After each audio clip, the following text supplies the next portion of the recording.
মুসলমান ভাইরারে আমার, আল্লাহ রাব্বুল আলামিন এই কথাটাই সূরাতুল কুরাইশের ভিতরে বলতেছে, তোমাদের অঞ্চলে কোনো খাবার ছিল না, তোমাদের অঞ্চলে কোনো ফসল হইতো না, তোমাদের অঞ্চল ছিল মরুভূমি, তোমাদের এখানে কোনো ফসল হইতো না, কাঁঠাল হইতো না, আম হইতো না, পেয়ারা হইতো না, আমরা হইতো না, যেগুলো বাংলাদেশে হয় এগুলো তোমাদের দেশে হইতো না, যেগুলো অন্য রাষ্ট্রে হয় এগুলো তোমাদের দেশে হইতো না। সুতরাং স্মরণ করো ওই সময়ের কথা, যখন আমি তোমাদেরকে খাদ্য দিয়েছি ক্ষুধার সময়, যখন আমি তোমাদেরকে নিরাপত্তা দিয়েছি সফরের সময়, ওই সময়টাকে ভুলে যাইও না।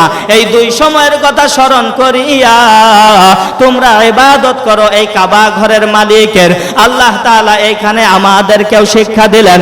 ও বাংলাদেশের মানুষ, শুধুমাত্র যদিও এখানে আমি কুরাইশদের কথা বলেছি, এখানে আমি তোমাদেরকেও সতর্ক করে দিলাম, যেহেতু আমি তোমাদের খাবারের ব্যবস্থা করছি, যেহেতু আমি তোমাদেরকে নিরাপত্তার সহিত বসবাসের জায়গা দিয়েছি, এই কারণে তোমরাও আমি আল্লাহর ইবাদত করো, আমি আল্লাহর ইবাদত করো।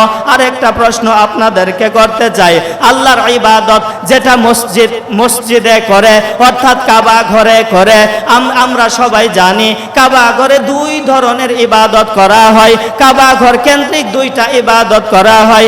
এক নাম্বার ইবাদত হইল কাবা তওয়াফ করা, দুই নাম্বার ইবাদত হইল কাবা ঘরের দিকে ফিরে নামাজ পড়া, অর্থাৎ আমাদের কিবলা হইল কাবা, আর কাবার দিকে ফিরিয়া নামাজ পড়া।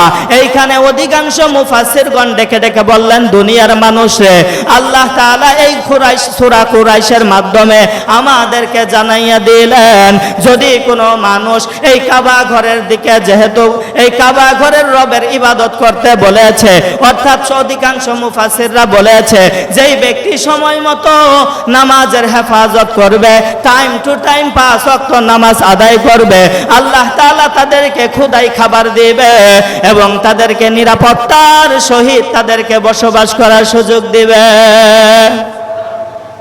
তাহলে আমরা যদি নামাজ আদায় করি, আমরা যদি রবের হুকুম পুরা করি, তাহলে আল্লাহ তাআলাও আমাদেরকে দুইটা নিরাপত্তা দিবে, দুইটা জিনিস পুরস্কার দিবে। এক নাম্বার জিনিস হইল আমাদেরকে ক্ষুধার সময় খাবার দিবে, দুই নাম্বার জিনিস হইল আমাদের ভয়ের সময় নিরাপত্তা দিবে। আচ্ছা, আপনার সামনে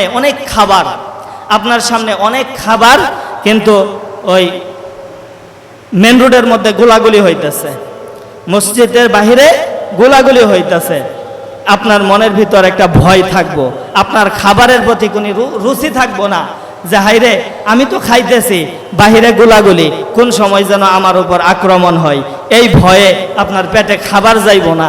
এই কারণে আল্লাহ তাআলা শুধু খাবার দেয় নাই, আল্লাহ তাআলা নিরাপত্তাও দিছে। নিরাপত্তা দিলাম, খাও, যতক্ষণ মনে চাই খাও, আমি আল্লাহ তোমাদেরকে নিরাপদ করব। বলেন সুবহানাল্লাহ। তাহলে এই সূরা থেকে আমরা কি বুঝলাম? কুরাইশরা সফর করত ব্যবসায়িক সফর শামে এবং ইয়ামানে, আর এই সফররত অবস্থায় আল্লাহ তাআলা তাদেরকে হেফাজত করছে। হেফাজতের বদৌলতে আল্লাহ তাআলা, যেহেতু তারা কাবা ঘরকে কেন্দ্র করে তারা বিভিন্ন কুফরি করত, আল্লাহ তাআলা সতর্ক করে বলতেছে, কাবা ঘরের পূজা কইরো না, কাবা ঘরের রবের পূজা করো। যদি করো দুইটা জিনিস পাইবা, একটা হইল খাবার পাইবা ক্ষুধার সময়, দুই নাম্বার হইল তোমরা ভয় থেকে নিরাপত্তা পাইবা।